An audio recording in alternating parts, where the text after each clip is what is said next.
On today's episode of the Fireground Company podcast, we're discussing the concept of Fireground Theatrics and why they are detrimental on the fireground. The Fireground Company podcast.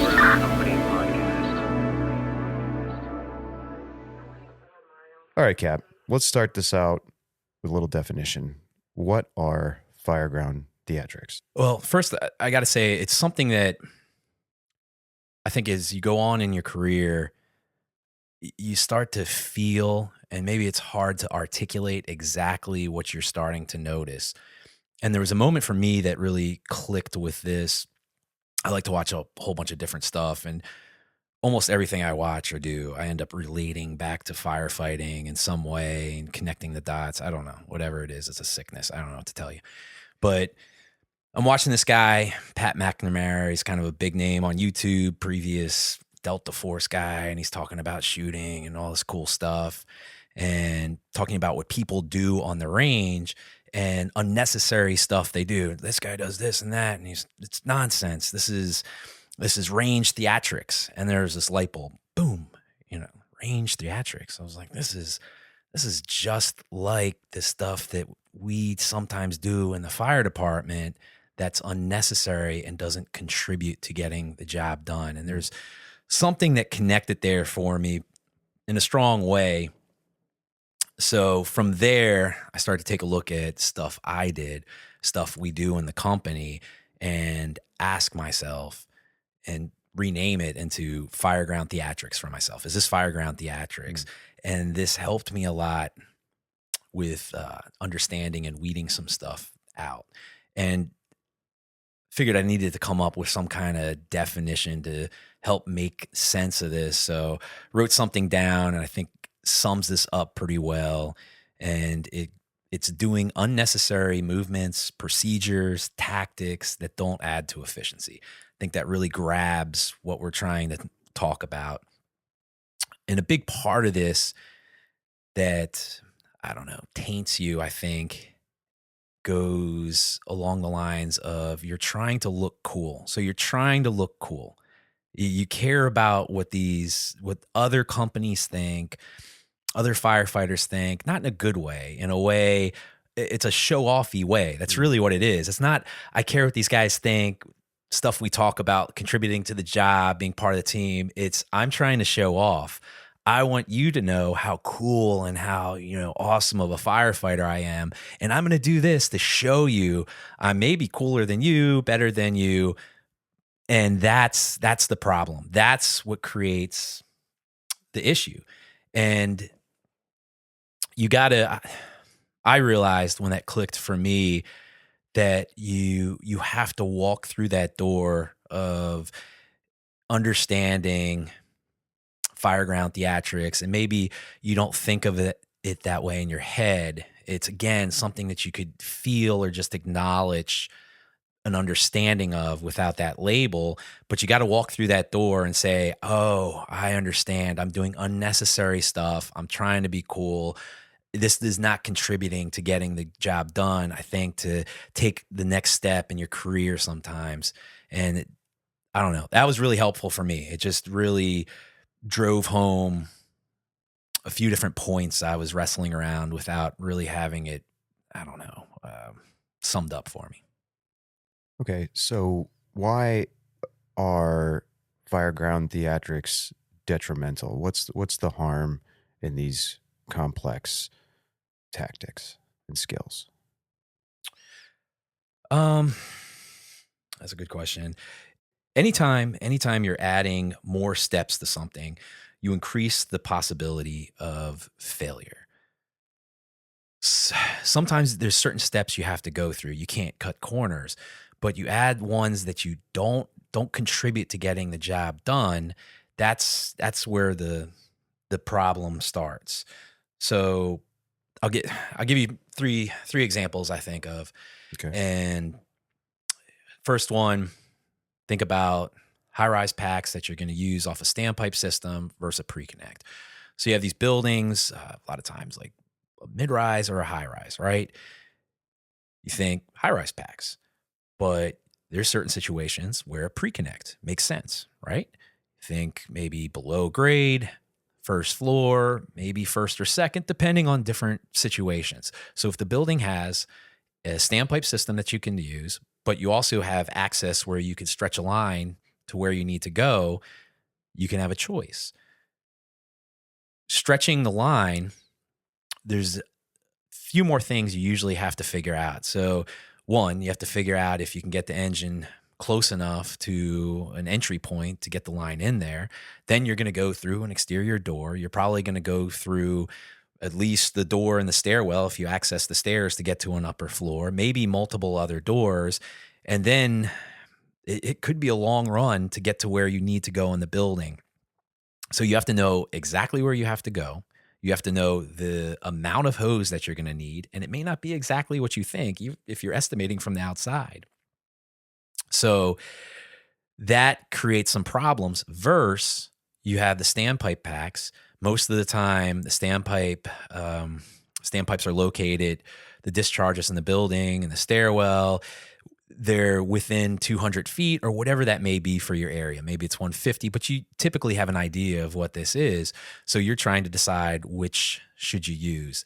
The safer bet a lot of times, not all the time, but a lot of times is to use the standpipe packs and connect to the system, right? Okay. But then sometimes people are like, oh, I want to stretch that line, man. That looks so cool running through the building, going through all these doors and everything else. And okay, all right, I get it. Yeah, that does look cool. But do you need to do it? You probably don't, unless it makes sense for some of those other circumstances we talked about. And there's more coordination that needs to happen with that. Everyone has to be on the same page. It's easier for a shoulder load to get knocked off than it is for a compact strapped together standpipe pack to get messed up before you want to deploy it. So you're introducing all these other little problems.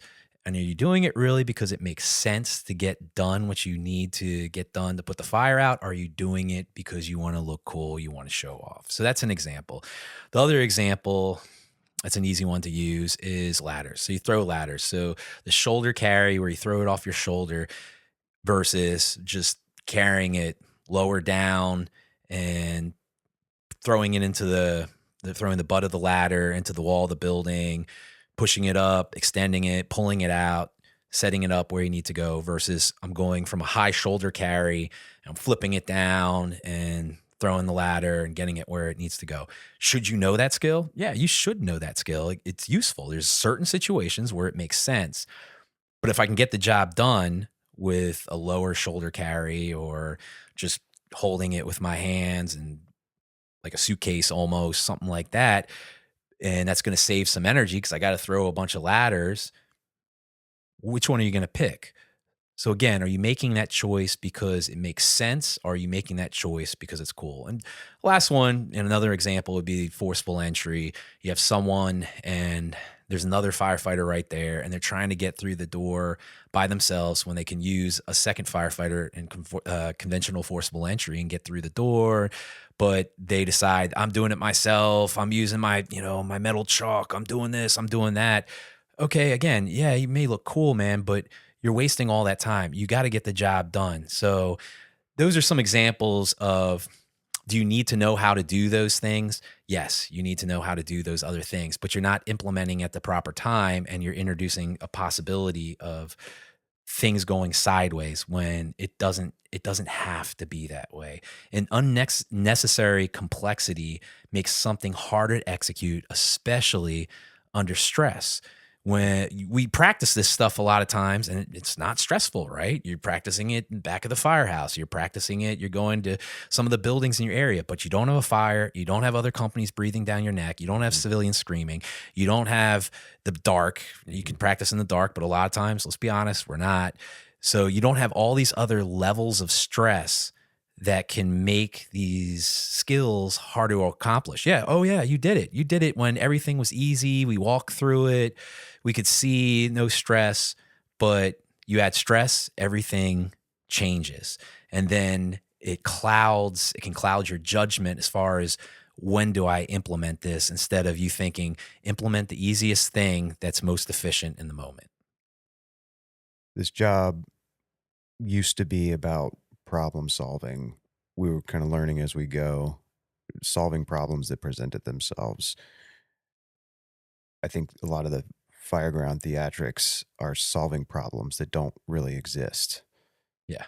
Um, another another thought that just came into my head while you were talking there. There's an article for Fireground Company that discusses complexity creep, and it talks mostly about technological complexity creep, about how the introduction of technology into the job has just made simple processes more difficult, and for the sake of cr- bringing in these solutions, I think the same thing sort of happens to our skill sets and things like that with this complexity creep, right?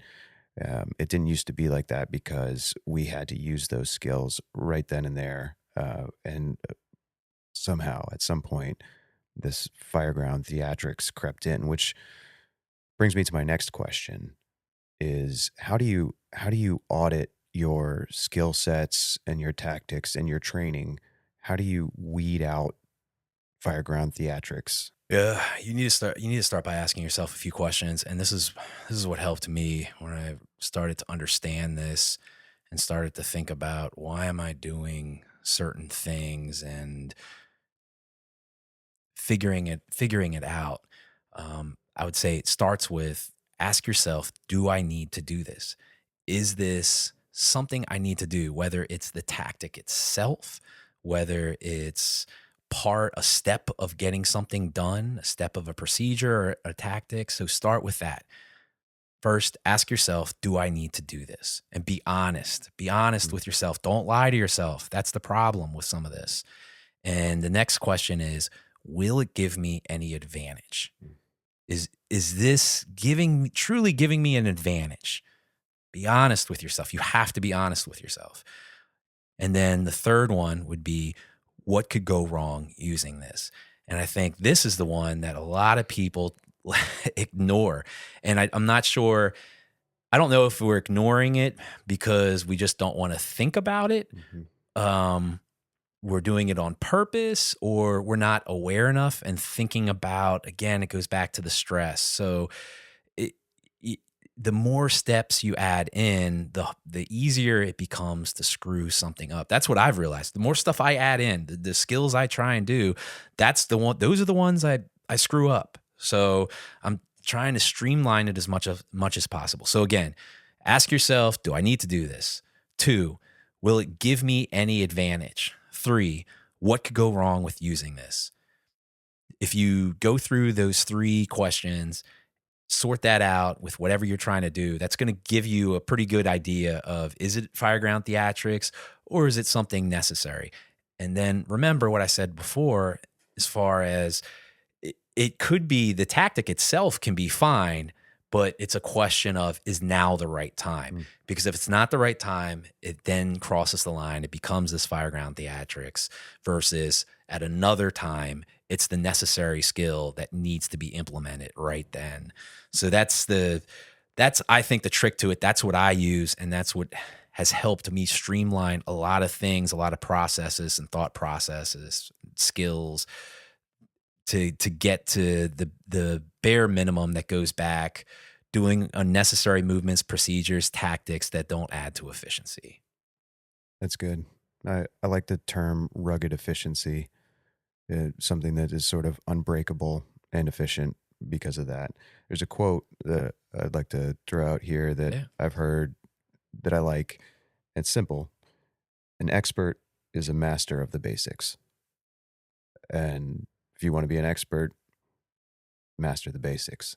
I think that applies here. And you have something you say every once in a while that I like, that I'd like you to talk about as we wrap up here. You say, don't be cool, be good. Yeah, I tell that to myself to keep myself in check. And when I say that, it's focus on what I need to do. Don't worry about the other companies and if someone thinks I'm good, if someone thinks I'm cool. do the job, do it the right way, be dependable, don't be cool, be good. And a lot of the stuff takes care of itself. I've realized. So that's something for me that I've locked onto. And if it helps someone else, cool. If you can use that and that works for you, great. And it goes back to simple actions are easier to accomplish under harsh conditions or pressure. I tell myself that over and over too, because that's when I screw up. I start adding things I shouldn't add, and it drags me away from what I really need to do, especially when there's high stress. And I find it interesting. Again, this started with me talking about looking at a YouTube video unrelated to the fire department, but a lot of times I'll pull from stuff like that to help me. And I like listening to elite military units talking about their process of how they get good at their job, and you hear them emphasize that. You hear them emphasize the basics. You hear them, they have cool technology and all this other stuff, but they're working on the way they move through a building, how they step, how they use their weapons, all that kind of stuff. And it's just repetitive skill training over and over, and purging out the extras and thinking about what can go wrong. I mean, you hear the same stuff when you talk about, the good sports teams, the teams that are winning is they're good at the basics, right? And they can do some other cool stuff, but they're good at getting the job done from step one. They're not worried about the high speed, third or fourth thing that they can do. They're worried about making sure that they do step one before they worry about 2, 3, 4, 5. And that makes you cool. It makes you cool because you get the job done and let your work speak for itself. You don't have to go around trying to show off and make everyone know, oh, look at me, look at me. Just get it done. And that everything will take care of itself. You'll get the respect you want. You'll get all the accolades and everything else. Don't search for it. Just do what you're supposed to do. I really want the young guys in the job, or the guys that haven't quite matured yet, to understand that that's what you got to focus on. It will take care of itself. That's good advice. Thanks, Cap. Be on the lookout for Fireground Theatrics. Thanks for listening. Check us out at firegroundcompany.com. You'll find links to all our social media accounts and our YouTube channel, and you'll stay up to date on everything we're working on. We also have a store on our website where you can support us as we grow this community, plus working on some great courses to help you strengthen your leadership in the fire department and support its traditions and culture. Last but not least, subscribe to the podcast, give us a rating, leave a comment, spread the word, get this out to the firefighters who are hungry to make the job even better. The Fireground Company Podcast.